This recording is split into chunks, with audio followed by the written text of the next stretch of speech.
Hello everyone, welcome to my channel Amod academy Sheohar. आज CTET के EVS previous year 2019 जुलाई का paper solve करेंगे। देखते हैं क्वेश्चन नंबर 61 दिया गया है, निम्नलिखित में से क्या पेट्रोलियम से प्राप्त नहीं होता है? तो डीजल हो जाता है, मोम होता है, ग्रीस होता है, कोयला नहीं होता है। तो हमें नहीं खोजना था, ये कोयला option D is right answer. 62 निम्नलिखित में से त्यौहार के उस समूह को चुनिए जिन्हें पूर्णिमा को मनाया जाता है। तो पूर्णिमा को बता दें क्या क्या मनाया जाता है। होली, रक्षाबंधन और गुरु नानक जन्म दिवस। आप लोग कमेंट करके बताएंगे हमें गुरु नानक के जन्म कहाँ हुआ था और कब हुआ था। ठीक है, चलिए नेक्स्ट क्वेश्चन है 63 में दिया गया है, निम्नलिखित राज्यों के समूह में से किस एक समूह के समुद्र तट अरब सागर पर है? तो यहाँ पर देखिए 4 ऑप्शन दिया गया है, 4 ऑप्शन में एक ऑप्शन सही है। तो यहाँ पे option number A Karnataka, Kerala और गुजरात, ये अरब सागर के तट पर स्थित है। ठीक है, और देखते हैं अगला क्वेश्चन है 64 में दिया गया है, हमारे देश के मानचित्र में झारखंड की स्थिति मतलब स्थित कहाँ है? तो ये जो है ना, उड़ीसा के उत्तर में हमारा झारखंड स्थित है, ऑप्शन नंबर सी। चलिए 65 को छोड़ देते हैं, इसको बनाना पड़ेगा और इसको हम बना करके कमेंट सेक्शन में डाल देंगे। 66 भी छोड़ते हैं। 67 पे देखते हैं क्या दिया गया है। 67 पर दिया गया, हमारे देश के एक जंगल में उस जंगल के लोग मतलब आदिवासी की खेती के लिए ज़मीन ग्राम सभा पंचायत के द्वारा एक विशेष मात्रा में, जिसे टीन कहते हैं, आवंटित की जाती है। टीन क्या है? ये टीन क्या है तो देख लीजिए, हम बता दें। ये हमारे भारत के पूर्वोत्तर राज्य में एक टीन बीज बोया जाता है। एक टीन वह भूमि जिस पर कोई किसान एक टीन बीज बोता है। एक टीन बीज बोने के लिए चाहे 1 कट्ठा हो, चाहे 2 कट्ठा हो, चाहे 3 कट्ठा हो, वो जहाँ तक मतलब वो बो दिया, वो एक टीन बीज के बराबर हो गया। ठीक है, पूर्वोत्तर राज्य में। अगला क्वेश्चन है 68 में दिया गया है, नीचे दिए गए शहरों में से किस एक में रेत के पहाड़, जिन्हें रेत के टीले कहा जाता है, पाए जाते हैं? ये कहाँ पाए जाते हैं? तो ये हमारे आबू धाबी में पाए जाते हैं, क्योंकि आबू धाबी में इतना रेत ही रेत है, वहाँ पे हरियाली दिखाई नहीं देती है। और वहाँ पर एक ही पेड़ दिखाई देता है, वो खजूर का पेड़ दिखाई देता है। आबू धाबी में ज़्यादा बालू होने के कारण, रेत होने के कारण, वहाँ रेत का टीला के नाम से पुकारते हैं उसको। क्वेश्चन नंबर है 69 में दिया गया है, हम सभी पुराने कुओं को देखते हैं कि अब सूख गए हैं। हमारे बड़े यह कहते हैं कि अब से लगभग 25-30 साल पहले इन कुओं में काफ़ी पानी था, परंतु अब यह पूरी तरह सूख गए हैं। निम्नलिखित में से कुओं को सूखने के संभावित सही कारण को चुनिए। यहाँ पे कारण चुनना है, क्यों सूख गया है। तो सबसे पहले बता दें, जिन ऑप्शन नंबर ए में दिया गया है, जिन झील यानी तालाब में वर्षा पानी का इकट्ठा होता था, वो अब नहीं है, बिल्कुल सही है। ऑप्शन नंबर बी में दिया गया है, पेड़, कुएं और आसपास के क्षेत्र की ज़मीन अब कोलतार यानी सीमेंट के से ढक दी गई है, ये भी सही है। कुआं का कोई उपयोग नहीं करता है, ये तो बात गलत है, हर घर में टोटी लग गई है, ज़रूरी नहीं है। भूमिगत पानी को खींचने के लिए विद्युत मोटर संचालित पंप लगाए गए हैं, तो ये बात सही है। ए, बी और डी देखते हैं, ए, बी और डी कहाँ पे दिया गया है? तो ऑप्शन नंबर डी में दिया गया है, इसलिए ऑप्शन नंबर 4 सही हुआ। 70 नंबर क्वेश्चन है, पर्यावरण अध्ययन के संकल्पनाओं और मुद्दों को विज्ञान और सामाजिक विज्ञान के विषय के रूप में नहीं रखा गया, क्यों? क्योंकि इस आयु ऑप्शन जो दिया गया है, इस आयु वर्ग के बच्चे अपने परिवेश को समग्र रूप में देखते हैं। वहाँ पे पहले क्लास के जो विद्यार्थी है और दूसरे क्लास के जो विद्यार्थी है, वो गणित के माध्यम से ही वो सामाजिक विज्ञान को और भाषा के मार्फत, भाषा के द्वारा ही वो समझ लेते हैं। इसलिए वहाँ पे ना सामाजिक विज्ञान रखा गया है और ना ही विज्ञान रखा गया है, इसलिए समग्र रूप में वो देखते हैं। क्वेश्चन नंबर है 71, इसमें दिया गया है क्या, निम्नलिखित में से कक्षा 1 और 2 के लिए पर्यावरण अध्ययन के विषय के संदर्भ में सच है? देख लीजिए, अभी हम बताए हैं यहाँ पे होगा कक्षा 1 और कक्षा 2 में एक विषय के रूप के लिए पर्यावरण अध्ययन समझाने का आसान तरीका नहीं है। ऑप्शन नंबर डी ये गलत है। ऑप्शन नंबर देखते हैं, पर्यावरण अध्ययन से संबंधित मुद्दे और संबंध का संपादन भाषा के द्वारा होता है। देख लेते हैं, भाषा के द्वारा होता है। अगला दूसरा पॉइंट है, पर्यावरण अध्ययन से संबंधित मुद्दे और संबंध का संपादन भाषा और गणित के माध्यम से होता है। अभी जो आपको हम बताए हैं ऊपर वाले क्वेश्चन के लिए, यही गणित के माध्यम से होता है, भाषा और गणित के माध्यम से होता है। क्वेश्चन नंबर है 72 में दिया गया है क्या कि पर्यावरण अध्ययन के पाठ्यक्रम में उप विषय के स्थान पर थीम को प्रस्तावित किया गया है, क्यों? तो यहाँ पर देख लीजिए क्यों किया गया है। बच्चों को ऑप्शन नंबर 3 दिया गया है, बच्चों के स्थानीय परिवेश के मुद्दे से जुड़े हुए और अंतर संबंधित समझ को विकास के लिए है। ये सही है, option number C. Question number है 73 में दिया गया है, निम्नलिखित में से कौन सा वर्तमान पर्यावरण अध्ययन पाठ्यक्रम के 6 मुख्य थीम में से नहीं है। यहाँ पे नहीं पूछ रहा है। तो सबसे पहले हम बता दें, हम लोग को 6 थीम जो है, भोजन है, आवास है, हम चीज़ कैसे बनाते हैं, यात्रा भी होता, ठीक है, उसके बाद पानी भी होता, और ये काम और खेल नहीं है, इसलिए नहीं पूछा है। तो ये option number D right answer है। चलिए क्वेश्चन नंबर 74 है, उसमें दिया गया है, पूछ रहा है क्या कि निम्नलिखित में से कौन सा एक पर्यावरण अध्ययन के संबंध में सच नहीं है। तो देख लीजिए क्या सच नहीं है, और 3 सही होगा, 1 गलत होगा। तो ऑप्शन नंबर ए में दिया गया है कि पर्यावरण अध्ययन की प्रकृति एकीकृत है, बात सही है। पर्यावरण अध्ययन बाल केंद्रित है, ये भी सही है। और थर्ड दिया गया है, पर्यावरण अध्ययन बच्चों को अपने परिवेश की खोजने का अवसर प्रदान करता है, ये भी सही है। और इसमें जो दिया गया है चौथा नंबर ऑप्शन जो दिया गया है, पर्यावरण अध्ययन वर्णनों और परिभाषाओं पर बल देता है, जो कि एनसीएफ इस पर बल नहीं देता है। वो एनसीएफ जो कहता है कि बच्चों देखे, समझे और सीखे, याद ना करें, परिभाषाओं रटे नहीं, ठीक है। आप क्वेश्चन नंबर 75 है, 75 में दिया गया है, निम्नलिखित में से क्या एक पर्यावरण अध्ययन में ज्ञान की रचना में बहुत ही महत्वपूर्ण है। तो यहाँ पे क्या क्या जरूरी है 75 नंबर क्वेश्चन पे, तो बच्चों की सक्रिय भागीदारी ये भी ज़रूरी है। उसके बाद जो है, बच्चों के ज्ञान के लिए शिक्षक के ज्ञान से जोड़ना ज़रूरी नहीं है। पर्यावरण अध्ययन को कक्षा की 4 दीवारी से बाहर सिखाना, ये सही है। बच्चों को स्थानीय ज्ञान और विद्यालय से संबंधित करना, देखिए यहाँ पर ए, सी और डी सही है। तो ऑप्शन नंबर ए 1 सही है।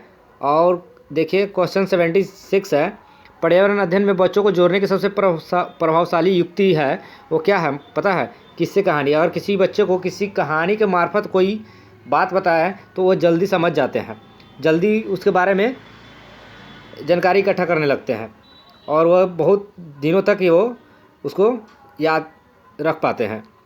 और देखिए यहाँ पे 77 क्वेश्चन है, पर्यावरण अध्ययन में बच्चों को पाठ्यपुस्तकों और शिक्षकों के अलावा अन्य स्रोत की मदद लेने के लिए प्रोत्साहित करना चाहिए, क्यों? क्योंकि पर्यावरण अध्ययन सीखने के लिए पाठ्य पुस्तक और शिक्षा की स्रोत नहीं है, ये सही है। यहाँ पे नहीं लगा दिया है, यही सही है, नहीं लगाया है तो सही है। क्यों सही है कि पर्यावरण अध्ययन सीखने के लिए पाठ्य पुस्तक और शिक्षक दोनों ही जरूरी है, ठीक है। उसके बाद यह पर्यावरण अध्ययन सीखने के लिए समुदाय और माता पिता को उपस्थित का विकास करेगा। अच्छा देखते हैं, यह शिक्षक को बच्चों को पृष्ठभूमि के जानने का अवसर देगा, हाँ ये तो सही है। यह पर्यावरण अध्ययन सीखने के लिए समुदाय और माता पिता की उपस्थिति का विकास करेगा, ये सही है। और यहाँ पर देखिए ये दिया गया है, यह शिक्षक को बच्चों की पृष्ठभूमि के जानने का अवसर देगा, बात सही है। यह बच्चों को सौंदर्यगत और मनोक्रियात्मक कौशल का विकास करेगा। ऐसे तो चारों सही था, लेकिन यहाँ पर देख रहे हैं 3 ही ऑप्शन दिया गया है, ए और बी, ए बी सी। तो A B C option number 2 में दिया गया है, जो कि 2 सही है। क्वेश्चन नंबर 78 में दिया गया है, एक शिक्षक हमेशा क्रियाकलाप को कराने के बाद प्रश्नों और चर्चाओं का संचालन करता है। क्रियाकलापों, प्रश्नों और चर्चाओं को संचालन करने के क्या उद्देश्य है, ठीक है। तो उद्देश्य यह है बच्चों की प्रक्रिया कौशल को आकलन, ये सही है। बच्चों को खोजने का अवसर देना, ठीक है। बच्चों को अपनी अभिव्यक्ति का अवसर देना, ये भी सही है।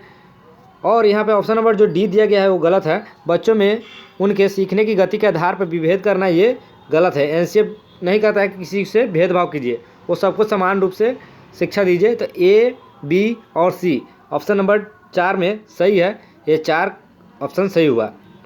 देखिए क्वेश्चन नंबर है 79 में दिया गया है क्या, एक शिक्षक खाना किस प्रकार से खराब होता है पर एक प्रयोग करता है। शिक्षक बच्चों को समूह बनाकर उनके प्रयोग से संबंधित सामग्री देता है।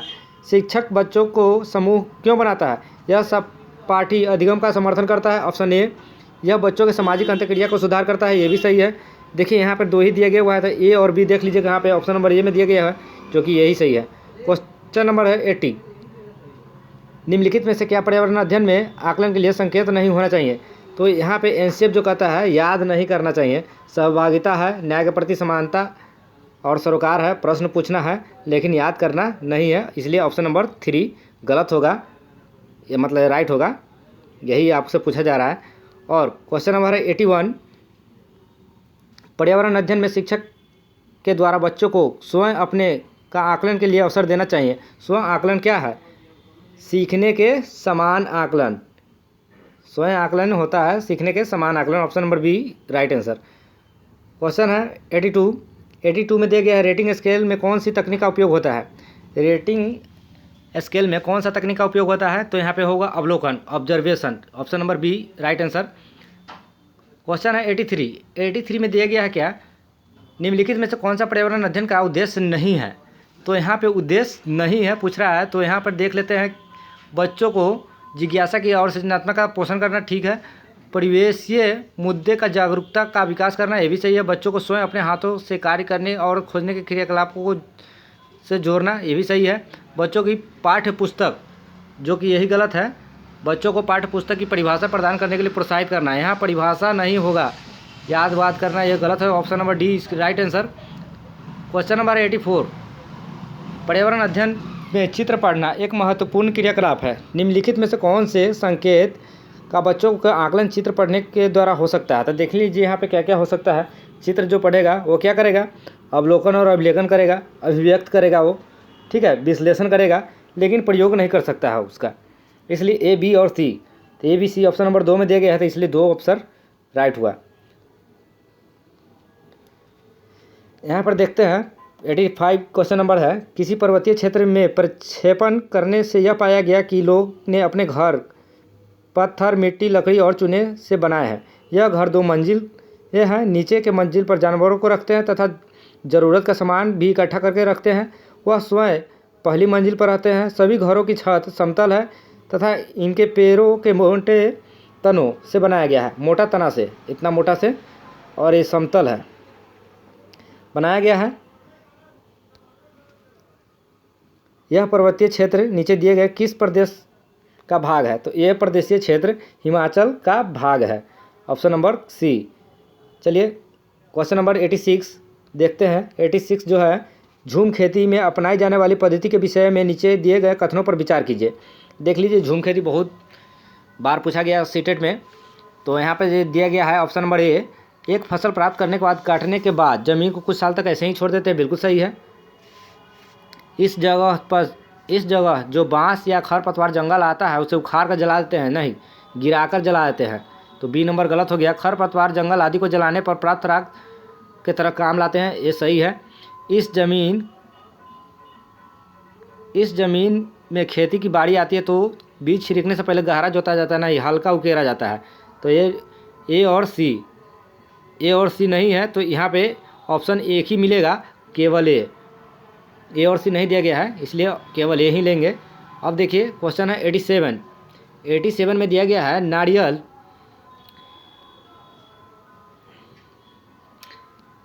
जो दिया गया है, नारियल डली हुई किसी भी कड़ी के साथ उबला हुआ टेपियोका निम्नलिखित में से किस क्षेत्र का प्रिय भोजन है। ये आप लोग हमें कमेंट करके बताएंगे, क्योंकि हम इससे पिछले वाला वीडियो में आपको बता चुके हैं, और हम अपने क्लास 3, 4 और 5 का पर्यावरण अध्ययन का वीडियो अपलोड किया है, वो वीडियो देख लीजिए, उसमें पूरा बारीकी से 1 लाइनर है, ज़्यादा देर का नहीं है, देख लीजिए, वहाँ पे सारा समझ में आ जाएगा कौन क्या भोजन कहाँ का प्रसिद्ध फेमस है। ठीक है, ये आप लोग कमेंट करके हमें बताएंगे। क्वेश्चन नंबर 88 के देखेंगे। 88 पर बताया गया है, आमतौर पर यह माना जाता है कि रात में जागने वाले जानवर हर चीज़ को किस रंग में देखते हैं। तो वो हर चीज़ को काला और सफ़ेद में देखते हैं, ऑप्शन नंबर डी।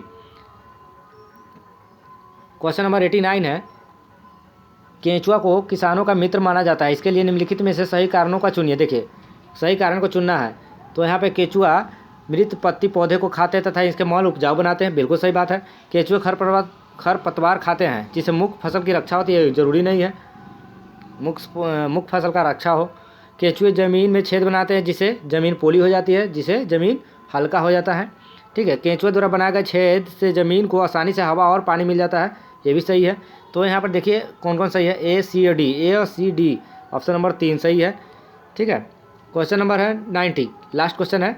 आप लोग देखिए, अच्छा लगे तो लाइक कीजिए, जहाँ ना समझ में आया हो वहाँ पे कमेंट करके बताइए और शेयर कर दीजिए। क्वेश्चन नंबर 90 है, आदिवासी हजारों साल पहले कांसे की चीज़ बनाते आए हैं, आज भी हमारे घरों में कांसे का उपयोग होता है। कांसे के विषय में निम्नलिखित में से सही कथन चुनिए। कांसा जो है एक धातु है, धातु का जो मिश्रण है उसमें क्या क्या चीज़ का मिश्रण है, तो यह तांबे और टीन का मिश्रण है। क्या चीज़ का है, तांबा और टीन का मिश्रण है। धन्यवाद देखने के लिए, लाइक कर दीजिएगा।